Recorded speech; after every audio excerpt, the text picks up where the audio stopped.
The character I'm pursuing seems a bit off. The male lead looks like the forbidden desire type. Time to wreck him. The male lead set down his wine glass and silently buttoned his collar all the way to the top. Me? The second male lead dresses like a rookie real estate agent every day. No wonder he stayed single till the end.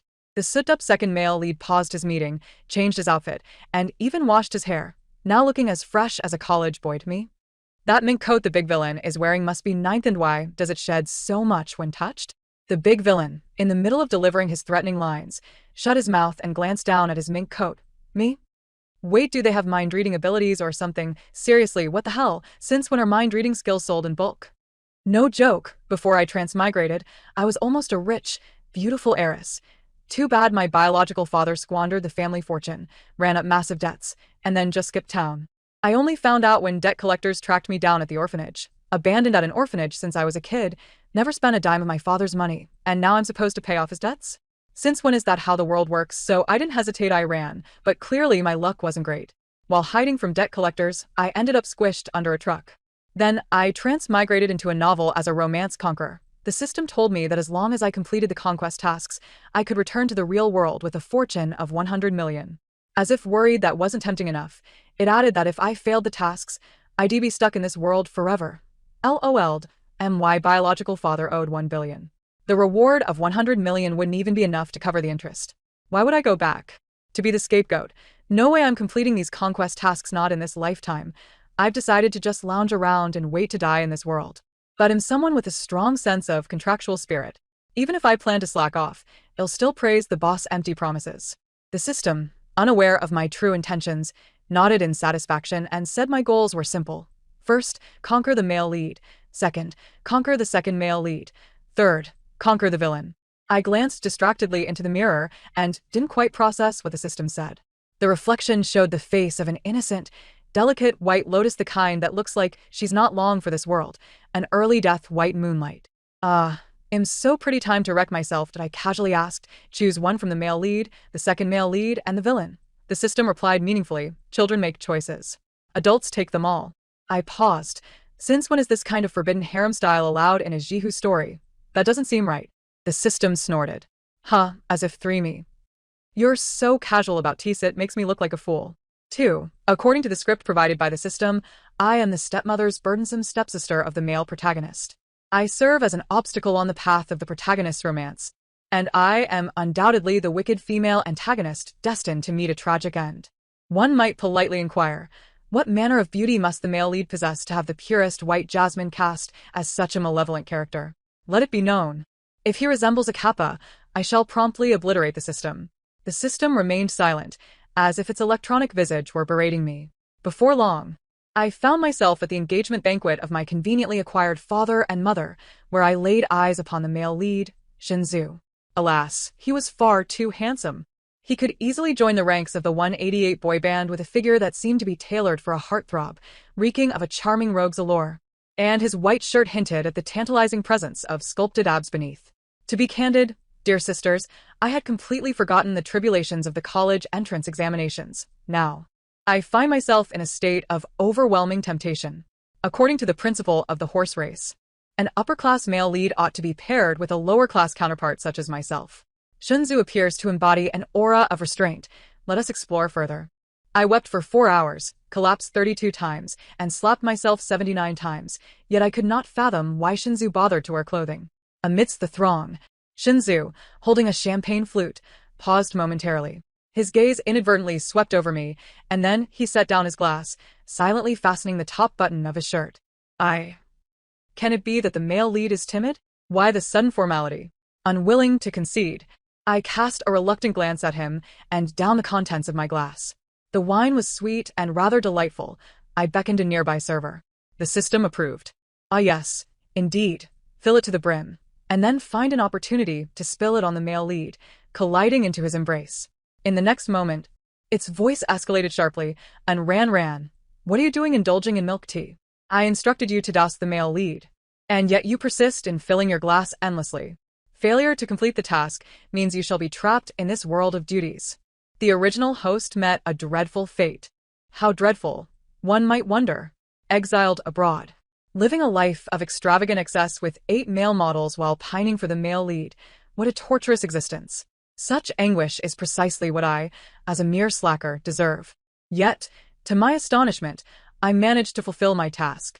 The effects of the alcohol began to take hold, and with the incessant chatter of the insufferable system, I set down my glass and stepped outside for a breath of fresh air, unaware that a drunken scion had fixated on me. It had been ages since I encountered such a deviant, and I felt a flicker of excitement. In those days, I toiled day and night to fund my education, often walking home late at night, sending rogues to the police station. Once I unleashed my kicks, the entire street trembled in fear. I was dubbed 13 Sister for incapacitating 13 ruffians in a single week. Regrettably, the influence of alcohol dulled my prowess, and before I could unleash my signature kick, I was abruptly pulled from behind and tumbled into someone's embrace. The system erupted in ecstatic screams. "Ah, it's the male lead. It's the male lead." I maintained my composure. Oh, the sheer breadth of his chest. I adore this male lead. Amusingly, Shinzu's muscles are hardly worth mentioning. They merely appear firm. Even if he were to strike me, while I would perish, my spirit would remain unyielding, yearning for his closeness. A man ought to diligently train his chest. It is a matter of virtue, lest he remain unwed. Yet, these are mere platitudes. Ordinarily, a girl like me would immediately leap at the chance to embrace a male lead like Shinzu. Shinzu's grip on my hand stiffened, and he immediately recoiled as if scalded, stepping back. Is he so averse? Truly, he is the male lead. My conveniently acquired father and mother rushed over upon hearing the commotion, showering me with comfort and praising Shinzu as a good brother, while simultaneously expelling the drunken scion from the gathering and reporting him to the authorities. Before departing, Shinzu cast a lingering glance my way, his ears tinged with a faint blush under the lights. I clicked my tongue. Under the influence of alcohol, I couldn't help but shout, "If you like me, just charge in. Don't wait until I'm in love to hear the clock in the opposite direction." Suddenly, I heard a loud crash. Shinzu, who had been walking away, stumbled unexpectedly and turned to kick a vase at the entrance. Is the male lead truly so clumsy that he trips over flat ground? 3. The commotion at the engagement banquet elevated my status as the heiress of the Shin family within society. Daily, I received calls inviting me to go shopping, causing my phone to overheat. Yet, I remained utterly disoriented, lacking even the knowledge of which direction the mall faced. My conveniently acquired father had thrust me into the male supporting character's company as an assistant, under the pretense of allowing me to gain experience alongside him. In reality, it was a thinly veiled attempt to foster a connection between us. My conveniently acquired father was utterly smitten with my conveniently acquired mother. He believed my harassment at the banquet stemmed from my lack of a boyfriend, and he deemed the male supporting character a promising prospect. This is quite a difficult assessment. His intentions may be noble, but I would advise him to refrain from acting on them. The question of whether that scion is a scoundrel is momentarily set aside. To avoid further encounters of this nature, would it not be more prudent to enroll me in self-defense classes or hire a bodyguard? Does he truly perceive the male supporting character as a bodyguard? Quite astute. That comparison is not without merit. On Monday, I arrived at the bodyguard company. Oh no, I meant to say I began working at Sieze's company. Bodyguard Sieze treated me as a slave, keeping me perpetually busy throughout the week. One must ask, whose wicked female antagonist is so engaged in 007, like escapades daily, that she doesn't lose her sanity? Previously, the system had been eager for me to flirt with the male supporting character, yet now it dared not utter a single word, fearing my deteriorating mental state might cause it to spiral into chaos. On Friday, just before the close of business, Sieze summoned the management team for a meeting and instructed me to take minutes.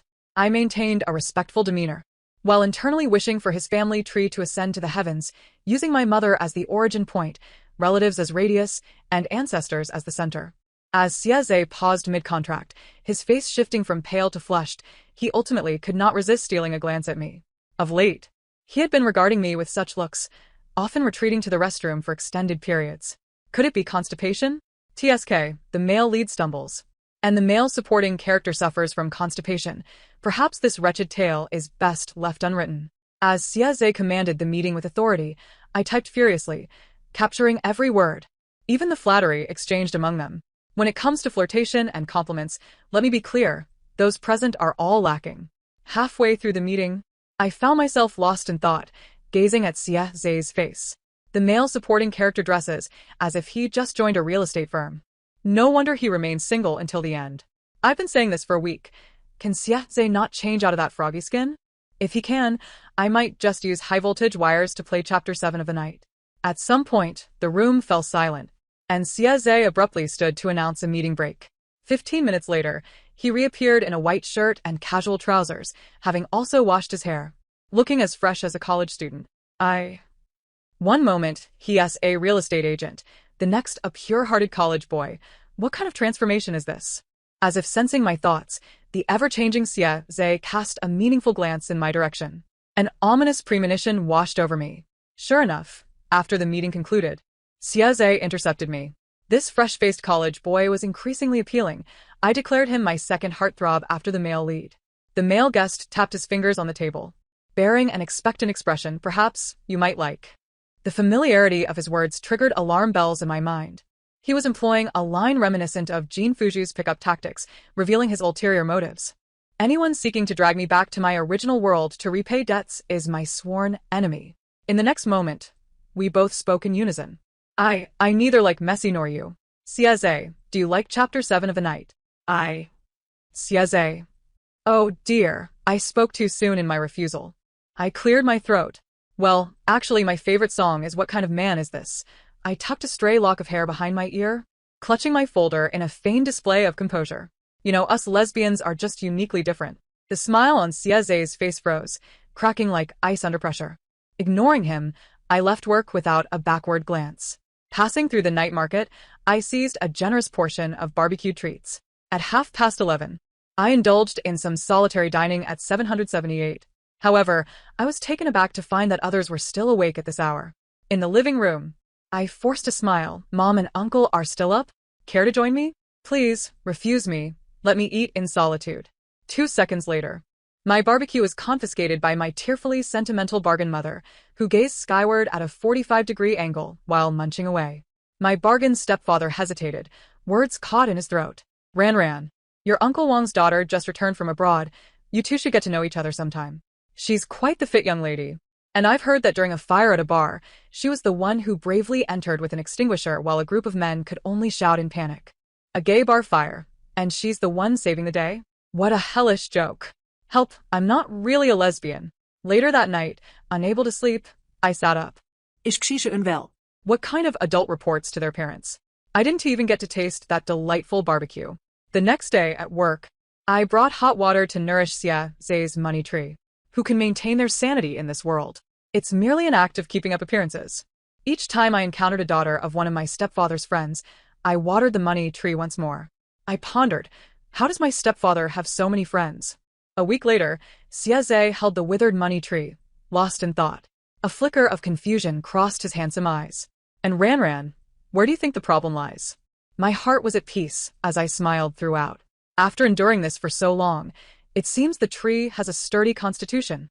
Upon leaving the office, I grabbed my bag, preparing to head home. While waiting for the elevator, I earnestly reflected on the true art of business warfare. I walked and mentally critiqued.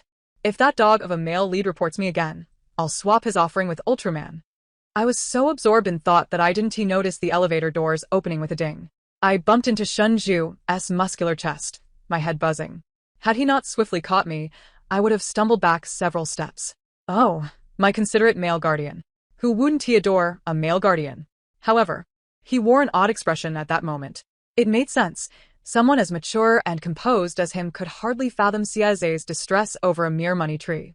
Living under the same roof as Shinju, we saw each other almost daily.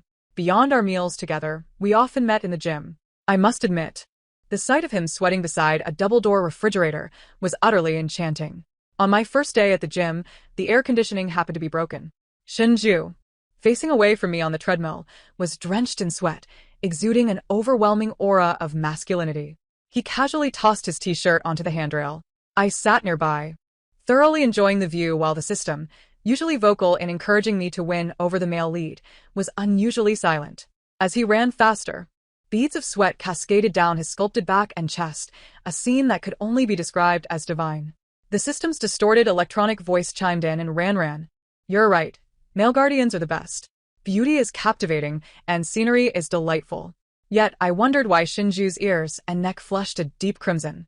Could it be that my gaze was too unabashed, making him shy? Surely not. It must be that his skin is too delicate. The spectacle of this male deity lasted only a day. The next day, the air conditioning was repaired and the gym's temperature plummeted from 26 to 20 degrees. I couldn't fathom who would be so thoughtless as to adjust the temperature so low. Shinju began wearing long pants and hoodies to the gym, as if he feared running into a predator, and he started arriving earlier each day. Enamored by his beauty, I too had to rise early until my period unexpectedly arrived. During those days, I abstained from the gym, and Shinju even knocked on my door to remind me not to give up halfway. Thankfully, after that, his workout schedule became less extreme, which was a welcome change. Oh, how I lament my misfortune. Returning to reality, I glanced at Shinju waiting by the elevator. Reflecting on life. Everything else is ephemeral, but the substantiality of a well-formed chest is undeniable. Pectorals, abs, and biceps are a man's finest dowry. You must certainly work hard on these. Standing idly was not prudent, so I decided to engage in conversation. I casually inquired about Shinju's plans after meeting with Sieze. He seemed lost in thought, responding absent-mindedly. To practice my dowry, of course. Something was amiss. As I exited the company building, I spotted a couple in a passionate embrace. How unfortunate. While others were wrapped in affection daily, I was merely spectating at work. Little did I know, my misfortune was only beginning. I was kidnapped. A group of men in black ushered me into a vehicle, blindfolding me with a dark cloth. Perhaps they underestimated me, for they didn't even bind my hands. I had unwittingly stepped into a scenario befitting a novel's heroine. How thrilling! Perhaps I should call the police to celebrate this twist. The newly activated system began to chime in. Don't call the police, don't call the police. The main antagonist has sent someone to take you. They just want to deliver a message and won't harm you. You should seize this opportunity to conquer him. I found it hard to believe that the antagonist was a villain. Even from the snippets that pertained to me, I could infer that the author of this tale was likely a naive, clear-minded university student. Though chaotic, the plot was benevolent at its core. The most venomous insult was merely, damn you. The supporting character, despite creating turmoil between the main leads, ultimately faced exile abroad. The system began to ramble on about the antagonist, detailing everything from his looks to his tragic backstory, more tedious than a recitation. I grew increasingly irritated and, before I knew it, I had drifted off to sleep. When I awoke, I found myself in an abandoned, the rumored abandoned factory. I inhaled deeply, catching a whiff of a spicy and fragrant aroma wafting through the air. Truly, the antagonist must have been kicked by a donkey as a child. The blindfold was yanked away, revealing a hot pot before me, the red broth bubbling and the white soup simmering. Amidst the rising steam, a figure emerged. Help! He stumbled forward, resembling a dog guarding a hardware store. As the steam cleared, I finally discerned the man before me, a strikingly handsome figure clad in a fur coat. What on earth was wrong with him? Wearing fur in May?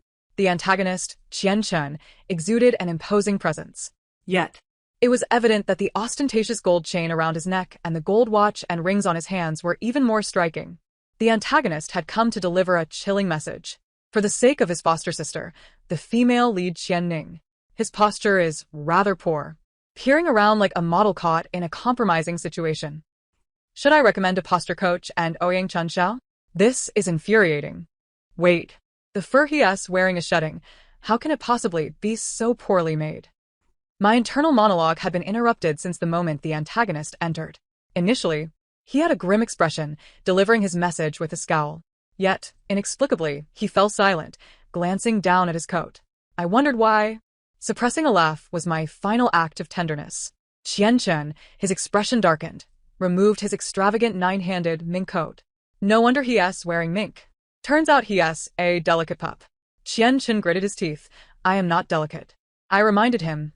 The spicy broth is boiling. It's time to immerse the meat. Realizing this, Qian Chen nodded, not wanting to delay our meal, and lifted the plate to place the beef into the red broth. I continued directing. The white broth is also ready. Add that plate as well. As he complied, Qian Chen belatedly realized something. He exclaimed and ran. I was counting seconds in my mind, and didn't he catch what he said? When the time was up, I could hardly contain my excitement. Don't just stand there. It's time to eat. Hurry and fish it out. Qian Chen made a reluctant oh sound and used a slotted spoon to retrieve the beef. And ran, I must tell you. It's done, it's done. Quickly eat. It won't taste good if it cools. Qian Chen instinctively picked up a piece. I eagerly inquired, so, How's the dipping sauce I prepared? His eyes sparkled, reminiscent of a stray dog tasting food for the first time. It's indeed delicious. I continued munching while asking, by the way, what were you about to say earlier? After a moment's thought, Qianchen replied, right, what was I going to say? Forget the complicated stuff. The lamb is ready. Have a few bites first. Oh, all right. You're actually quite kind. The man in black beside him was desperately trying to signal Qianchen, attempting to remind him of the purpose of their visit. However, Qianchen was so engrossed in his meal that he didn't even glance up and completely missed the hint. I wondered how someone with such a short attention span managed to associate with villains. The system was becoming increasingly agitated. And Ran, you truly are something. I tasked you with charming the villain, and instead, you've become merely a dining companion. Do you even understand what charm means? Ignoring it, I manually muted the system. As the hot pot neared its conclusion, I cradled a cup of barley tea, sipping delicately. Suddenly a cool, sultry voice with a hint of a smoky timbre entered from the door of the private room. Qianchen, you have quite the audacity. How dare you kidnap a young lady? Was this the female lead? The system gleefully chimed in. It's the female protagonist. You're about to be outmatched by her.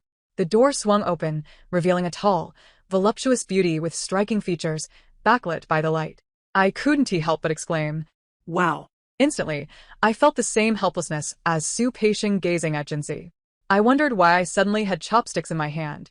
It turned out I had encountered a dish I liked.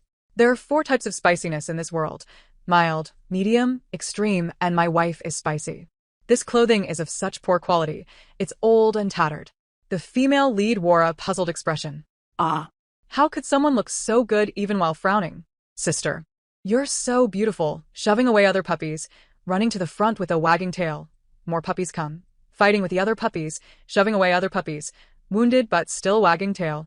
Sister, your beauty makes me feel like Wu Zetian mourning the loss of Li Ji. I'm truly in awe. Who is this stunning beauty talking to, shouting out? Wait a minute. Why do the gazes of Qianchen and the female lead communicate so much without words? Is my lewdness written all over my face? Qianchen stammered, so you're not targeting me, Ningjia? Isn't that obvious? I have no intention of pursuing the male lead, male supporting characters, or the villain. Why instigate a rivalry? Isn't it more enjoyable to be close to beautiful women? The female lead, Qian Ning, carefully organized her thoughts, her words cautiously chosen. I respect everyone's orientation. Although men are generally of little use, I do have a preference for tall, handsome ones with abs. You can understand that, right? I completely understand. Who doesn't like a 188 centimeters tall Muskulaman? I hadn't expected the female lead to be so straightforward, revealing her genuine feelings upon our first meeting. Qianchen added, so you should give up. Suddenly, the door was kicked open with a loud bang. My sister would never like you. The statement hung in the air. The gazes in the room shifted in unison toward the entrance. Shen Siyu and Xie Zai's eyes landed within the room, utterly astonished. Shenku. Xisha. Qianchen. Hyunning. I slowly typed out a question mark in the air. Qianchen's entourage in black was relegated to standing in the hallway. In the empty private room, Shen Siyu, Xie Zai, and the Qian siblings occupied 4 sofas. The atmosphere was tense and still, a standoff of sorts. I was mentally calling out to the system. System, are you mute? A small fist digs into my puffy cheeks, making my face appear adorably angry. Why aren't you responding? My delicate face, on the verge of tears, with trembling lashes and tightly pursed lips. The system remained unresponsive, playing dead. So you're ignoring me, huh? Fine. Infatuation isn't a sin, nor is forgetting a form of freedom. What is the outcome of tearing one's heart for you? Oh, dear. Qianchen, unable to hold back, exclaimed, stop singing, stop singing. Not a single word is on pitch. Xie Zai and the others nodded in agreement. I wasn't even singing. Wait. I tested the waters. Can you hear what I'm thinking? 4 affirmative gazes confirmed. No way. Is this a joke? Who has the ability to read minds wholesale? What the heck? It turns out I've been completely exposed in front of them all this time. Despair washed over me as I buried my face in the sofa, but I could only endure that for a second. The sofa was not very clean and had an indescribable odor. Struggling, I asked, since when did this start? Qian Ning blushed slightly, sister's little pup. Qianchen gritted his teeth, 9-handed mink and delicate pup. Sieze looked on with amusement, real estate agent, and Chapter 7 of the night. No wonder this is more intriguing than asking whether I like Chapter 7 of the night. Sieze, reveling in my embarrassment, smugly crossed his legs. The pitiful, crying figure hugging a money tree had completely vanished. He chuckled. Honestly, I've never seen you like this. I maintained a stoic expression. It's normal. I'm your father, ever-changing. The smile faded from Sieze's face. The grin didn't disappear. It merely transferred to mine. Qian Chun, acting as the MC of this awkward scenario, asked, "And what about you, General Shen? When did it begin for you?" Shen Siyu cast me a sidelong glance. His expression somewhat unnatural. His voice dropped low, nearly inaudible.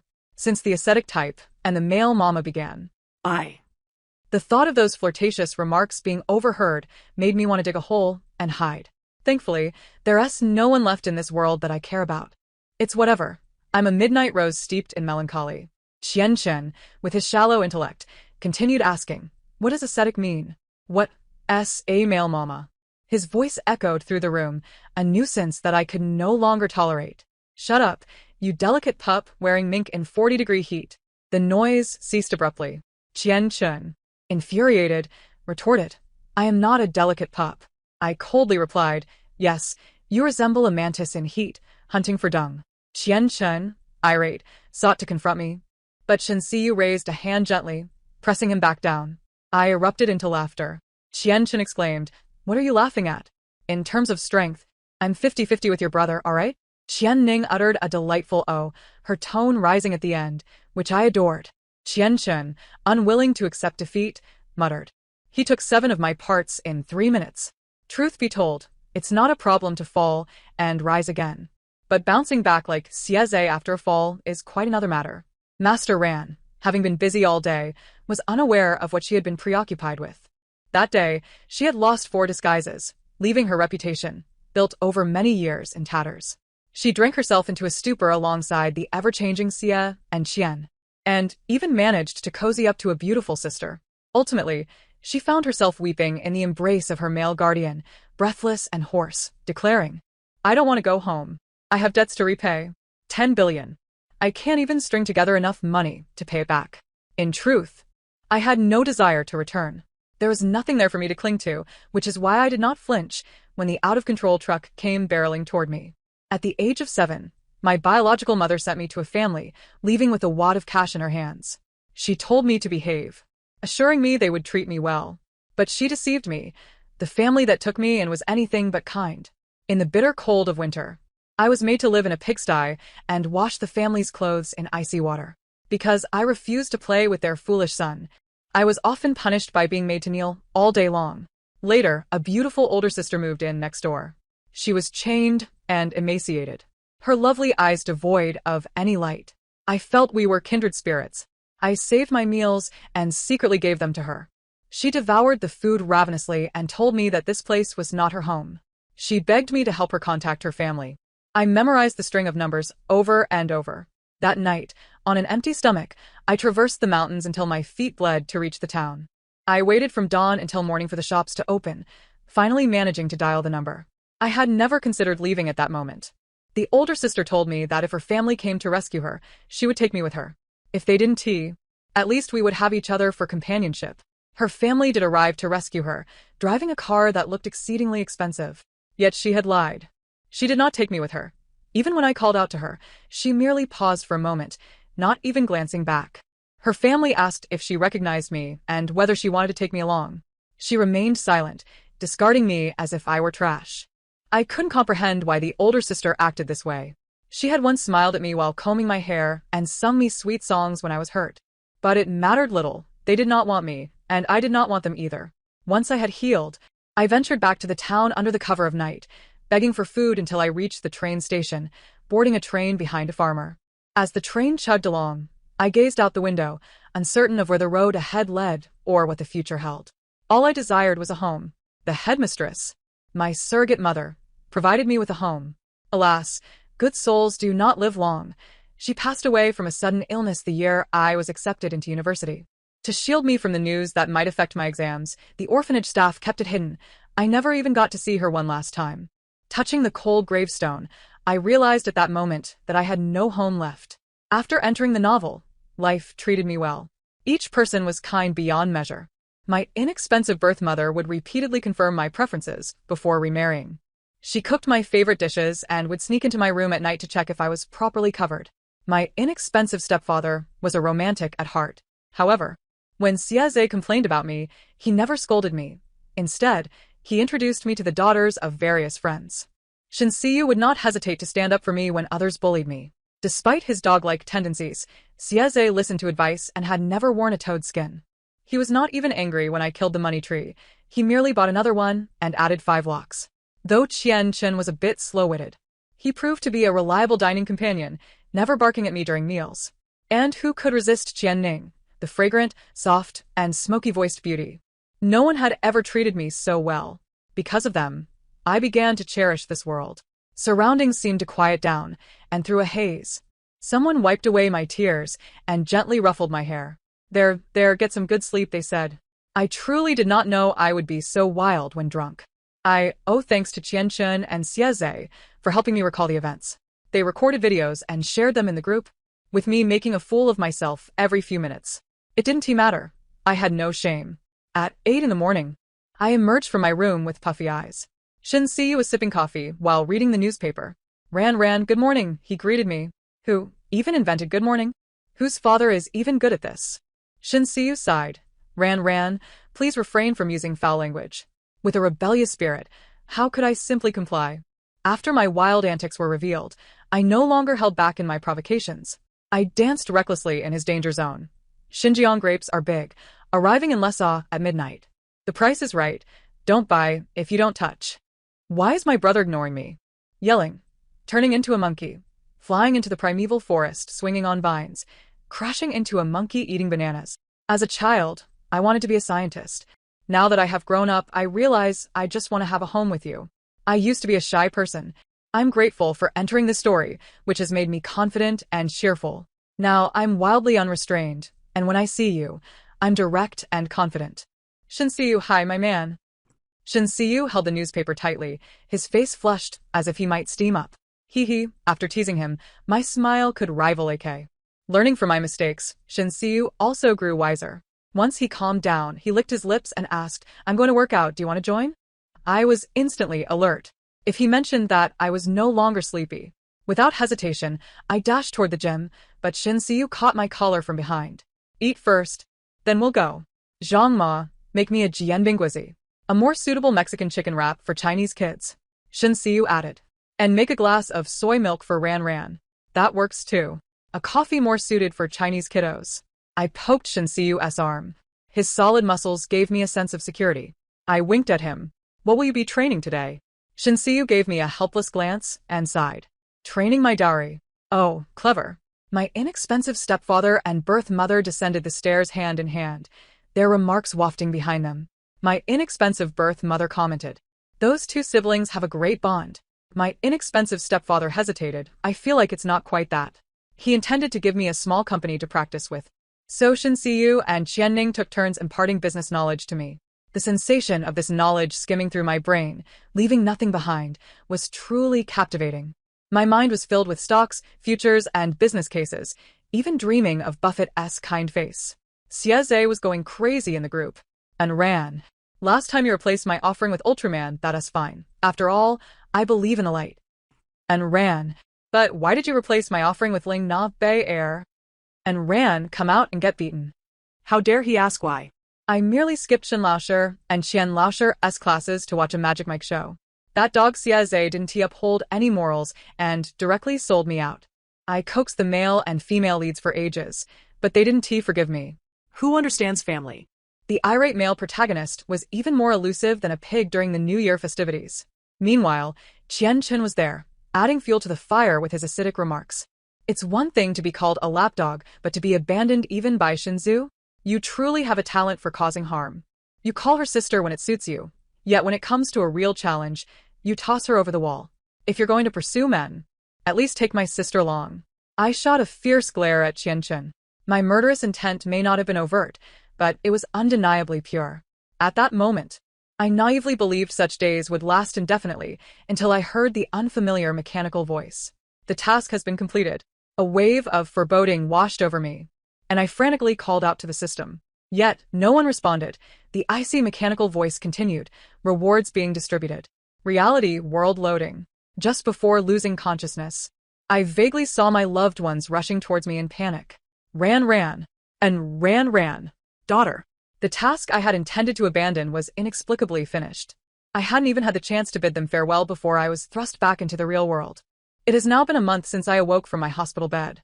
My estranged father, in the late stages of cancer, perhaps struck by a sudden pang of conscience before his demise, not only liquidated his assets to repay debts, but also bequeathed me the remaining 100 million in cash. Could this be what the system referred to as the reward for successfully completing the? Even so, it did little to soothe my frayed nerves. I was in a rage. Like a monkey crushed beneath the flower fruit mountain for 5 centuries, I would gladly take a knife to the passing earthworm. I had initially expected to languish in a fictional world, yet here I was, grappling with life and death upon my return to reality. Especially with the greasy man across from me incessantly prattling on, rattling off names from Van Gogh to Borges like a monotone menu. This man, it is said, is a non-material cultural heritage left to me by my father, my so-called fiancé. I leaned back, crossing my legs. What is the foundational logic of your self-introduction? Where is the overarching design? What is the final value delivered? Where are the touchpoints in the process? How can you ensure a closed-loop result? Can you empower the product ecosystem? What sets you apart from others? What advantages do you possess? I fail to see your depth and contemplation. Do you have a methodology of your own? You must clarify to others why it is you who should succeed in love. Wouldn't someone else fare just as well? The incessantly chatty, greasy man responded. Huh? I waved my hand dismissively and continued. You're not unique. You are just like every other man I know. You exude a sense of sycophancy, a rather vulgar air, as though you've read few books yet carry the weight of the world on your shoulders. I've heard many lament their loneliness, yet yours does not strike me as genuine. It feels as though you are perpetually alone within yourself, mistaking your lack of distinction for unrecognized talent. You yearn for excessive validation, for others to proclaim their understanding of you. You desire the fiery passion of emotion to scorch your soul, seeking an idealized form of love. The reality is that by day you masquerade as a flawless feminist, discussing Wolf and Beauvoir with girls, and by night you leave comments on social media for some sister to admire your legs.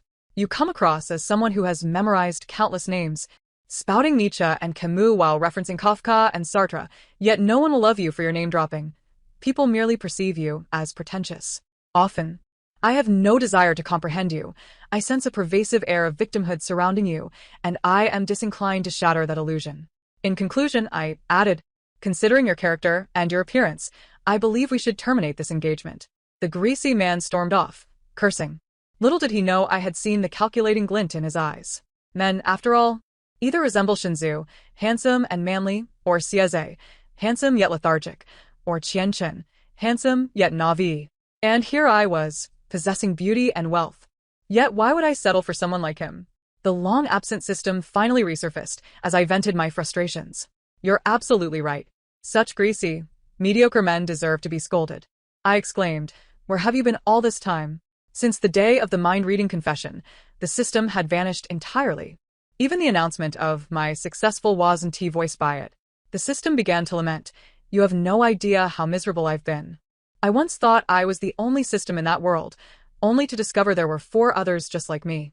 These 4 systems had their own targets, the male protagonist, the female protagonist, the male supporting character, and the antagonist. Clearly, these other systems and their hosts lacked the self-awareness I possessed.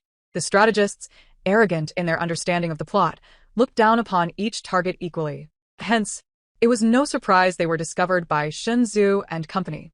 The reason the protagonists stood out wasn't solely due to their halo, but also because they possessed intellect. Eventually, those 4 systems were formatted, leaving only the mind-reading skill. Whenever a strategist approached their targets, their innermost thoughts would be revealed. Good heavens, the information was overwhelming, and I struggled to absorb it. They had known from the outset that I was there to strategize against them. If they could act so convincingly, why not pursue acting as a career? Wait. What about Qianchen? I believed Shinzu, Sieze, and Qianning possessed the capability. But did Qianchen truly have the brains for this? The system, unfazed, replied, he may lack intellect, but He has a sister. Ah, that explained it. The system's voice suddenly dropped. On the day of the confession, I was captured by them. It lowered its voice even further. I deceived them, claiming that if this succeeded, you could remain. They believed me. Seeing my expression darken, it hurried to add, but, there's a twist. Shinzu, Qianning, and the others, including the extra Qianchen, had seized the system the moment I was taken away. Then they used this as leverage to negotiate with the main god system. I raised an eyebrow. Didn't you say the main god system was a pervert? The system suddenly became evasive. That's just a little game between couples. I have no idea how they managed to tear through time and space to merge the two worlds, but you should be able to see them soon. It felt as though a weary traveler in the desert had finally spotted an oasis. An indescribable joy and satisfaction surged within me. The system sighed. You will never see them again. I exclaimed, you. Its voice suddenly rose. The main god system is far worse than making me traverse through 99 worlds of female protagonists without a love interest. What cruelty, that is, for someone with a romantic mindset. I was left speechless. This development was beyond my expectations. I felt something gently embrace me, and a voice, both familiar and foreign, whispered in my ear. It sounded akin to the system's original voice. She softly said, "Be happy, Ran Ran." I furrowed my brow. Have we met before? No one responded. She had already departed. Someone called my name from behind. I turned to see a group of familiar figures. Leading the way were my surrogate mother and father, followed closely by Qianchen and Qianning. Bringing up the rear were Shinzu and Xiaze. Love and acceptance rushed towards me, and in that moment, all my withered regrets blossomed anew. End of main text. Systems side story. A transparent shadow materialized in the air, revealing the faint outline of a beautiful girl. Observing the scene of familial reunion not far away, she exhaled a sigh of relief. Years ago, her momentary cowardice and selfishness had nearly ruined and Ran's life. Every day since being rescued, she has been haunted by the memory of those yearning eyes. The light within those eyes gradually faded, ultimately extinguished into oblivion. The time when she failed to bring you home has now transformed into an opportunity to finally provide you with a place to belong. Parents, friends, and lovers surround her. Yet, one must surely find happiness. The Master System inquired. Without your aid, the four of them might not have been able to merge the worlds. She remains unaware of all that you have done. The young woman interrupted. It is still worth it. My debt to her can never truly be repaid. Countless times in the stillness of midnight, she dreams of returning to that fateful day, no longer a deserter. She envisions herself firmly grasping the hand of that kind-hearted child, sincerely reciprocating the kindness shown to her. The Master System murmured, worth it? Then why aren't you hastening to your tasks? What time is it? Why haven't you gone to work yet? You still have 99 worlds to traverse. The young woman retorted indignantly, I know, you omnipotent overseer. The end of the tale. Thank you for listening, and until we meet again in the next story.